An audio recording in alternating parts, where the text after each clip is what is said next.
Dear students, today we are going to learn about nested loops. The programmer can use one loop statement within another loop statement and is called as nested loop.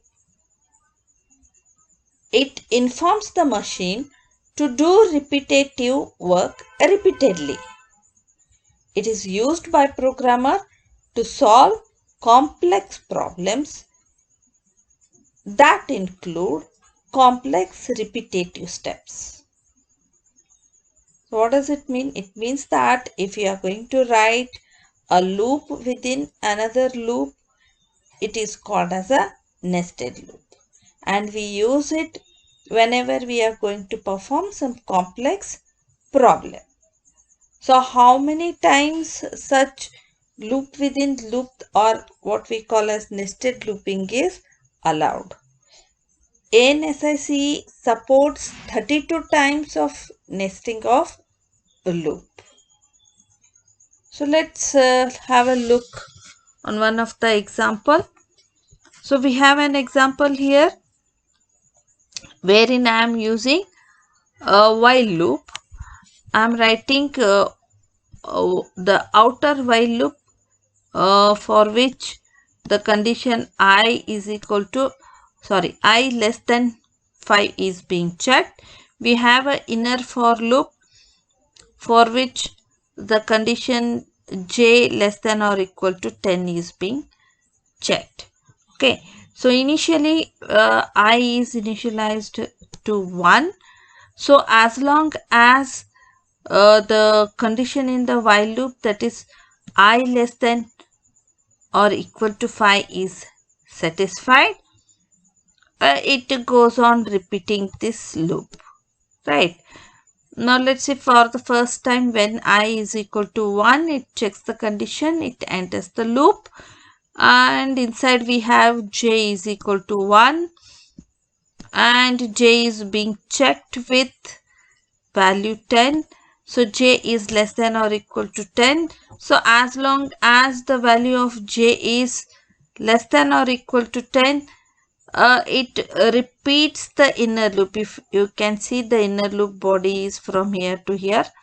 It repeats the inner loop. That is, it prints BLDACET 10 times. So after 10 times, the value of j becomes more than 10. So it comes out of the inner loop. Now once the inner loop is exited, the next line is I plus plus. Now I will be incremented by 1. Then we say print ln, which means after printing 10 times BLDACET, it will go to next line. Okay, now when it goes back to the beginning of the outer while loop, it checks the condition of I is still less than or equal to 5. Yes, it is true. So this process goes on and it goes on repeating until the value of I becomes more than 5, right? So this is an example. So inner for loop will execute BLDACET 10 times when I is equal to 1. So similarly, each time the outer for loop executes, it goes on printing 10 times BLDACET, right?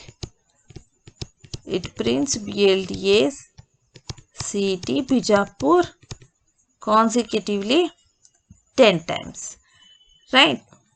Now if I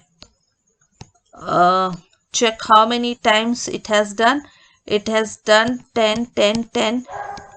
How many times? When I is equal to 4, when I is equal to 5, 10 times 10 times. So totally it is going to print, I've written here 50 times. Okay, same way, let us see another example. Yeah, to read elements of matrix A m into n, that is m rows and n columns. Now to do this, we are going to use for loop. So we are going to use a nested for loop. So before I tell you about how for loop works, let's see if suppose our matrix array is 2 into 2. I want to store the elements in the, the values in the array. For 2 into 2, there will be 4 values. Let's assume that 1, 2, 3, 4 I want to store in the array. Then they will be stored in the format 1, 2 will come in the first row, 3, 4 will come in the second row. Okay, and the position of each element we identify by its row value and column value. Now here for matrix, the first row we consider as 0th row and 0th column. Similarly, 0th row, first column. And next will be first row, 0th column, and first row, first column. So these row values we consider as indices to access the elements of the array. Okay, now or a matrix. Now I want to store the values 1, 2, 3, 4 into the matrix A. So I'm going to write the outer for loop, for which I'm initializing I is equal to 0, I less than m. It should perform looping as long as I value is less than m. Here our m is 2 and n is 2. So it has to perform as long as the value of m is I is less than 2. Now when we enter into this loop, we find there is one more for loop for which j is equal to 0, j is less than n. So in this example we have taken n as 2, so it will execute as long as the value of j is less than n. So we'll take one example and we'll see. As I have taken here already, suppose we want to store the values 1, 2, 3, 4. Then at the beginning, when the outer for loop is executing, it is going to initialize the value of I is equal to 0, and it is going to check whether this value I is less than 2 or not, that is m. Yes, it is true. So then it is going to enter in the loop. Now in the loop we have one more for loop wherein the value of j is equal to 0 and j is less than n, that is right now 2 is being checked. Now both the conditions are true here, so the inner for loop starts executing and its work is to perform. We have written scanf %d ampersand a of I comma j. So a of I comma j here, I is 0, j is 0.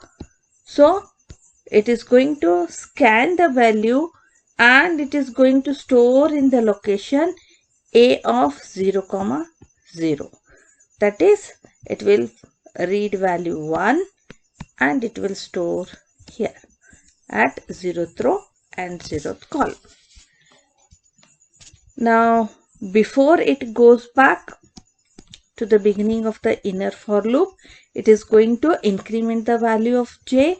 So j now becomes j plus plus, which is equal to 0 plus 1, which is nothing but 1. Now the value of j has become 1.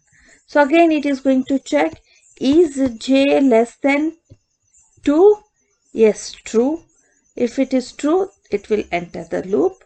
Now at this point the value of I is still 0, but the value of j is 1. So the next value, that is red, will be stored in the location 0, 1, that is 0th row and first column, that is value 2 will be read and stored here, right? Now again, before starting the loop, j value is incremented. Now j is equal to 1 plus 1, it becomes 2. So is 2 less than 2? It is false. So it will come out of the inner for loop. Now the outer for loop, before it return back to the beginning of the loop, it is going to perform I plus plus, which is equal to 0 plus 1. Now I becomes 1. Now 1 is still less than 2. Again it is going to enter into the for loop, and when it enters, it has one more inner for loop wherein the value of j goes on changing. So at this point, a of I is equal to 1. J value changes from 0 to 1. So the next value, that is red, that is the value 3, will be stored at location a of 1, 0, and at a of 1, 1, the next value, that is 4, will be stored. So this is how we can store the values into the array. So we say to read elements of matrix, first is to store the values. This is how we store. Now let's see how we are going to read the content of an array and display. So if I want to perform the same way, printing the elements of the array, we have the same for loop here. Outer for loop starts with I is equal to 0 up to I is less than m, that is the row value. Inner for loop starts with j is equal to 0 and it executes up to j is less than n, that is nothing but column. But instead of scanf, as we had written in the earlier example, I am going to write here print. So when I say print, the elements of the array will be printed, right? So today we saw nested loops, in which I explained you while loop, nested while loop, and we studied how to read the elements into the matrix and how to display the elements of the matrix. Try to practice this. Okay. Thank you.